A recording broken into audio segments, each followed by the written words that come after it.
அஸ்ஸலாமு அலைக்கும் ஃப்ரெண்ட்ஸ். இன்றைக்கி நம்ம ஃப்ரிட்ஜ் க்ளீனிங் ஒர்க் தான் பார்க்க போகிறோம். இந்த ஃப்ரிட்ஜை வந்து கழுவி கிட்டத்தட்ட 2 மந்த் ஆகிட்டு. ஃப்ரிட்ஜை வந்து கழுவுறதுக்கு மெயின் ரீசனே வந்து இஞ்சி வெள்ளைப்பூடு பேஸ்ட் காலி ஆகிட்டு.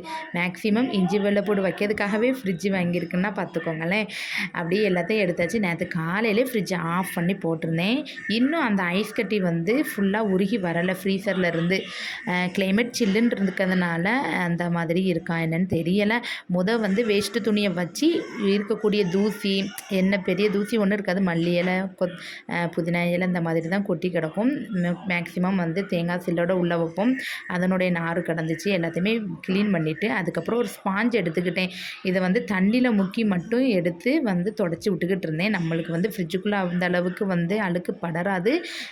எதுவும் பால் எதுவும் கொட்டியிருந்தாலும் நம்ம அந்த மாதிரி ஸ்பாஞ்சை வச்சு நம்ம வந்து க்ளீன் பண்ணும்போது ஈஸியாகவே போயிடும்.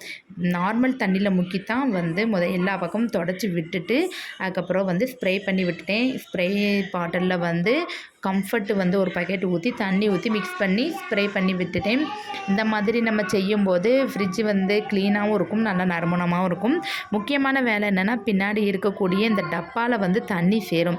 ஒரு 3 மாதத்துக்கு ஒரு தடவையாக செக் பண்ணி இந்த தண்ணியை நம்ம வெளியேற்றிடணும். இல்லைன்னா கொசு முட்டையிட்டு ஃபுல்லாக வந்து நம்மளுக்கு தான் கேடு உடம்புக்கு.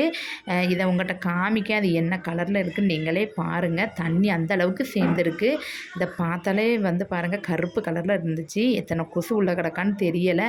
அவ்வளோத்தையுமே க்ளீன் பண்ணிவிட்டு டப்பாவை வந்து நல்லா வந்து கழுவிட்டேன். கழுவி அழுக்கு இல்லாமல் கழுவிட்டு அதுக்கப்புறம் இந்த ஸ்க்ரூ எடுத்து வச்சுருந்தேன். அதை எடுத்து மறுபடியும் நட்டை வந்து மாட்டிடணும். இன்னும் அந்த பைப்பில் இருந்து தான் தண்ணி சேரும்.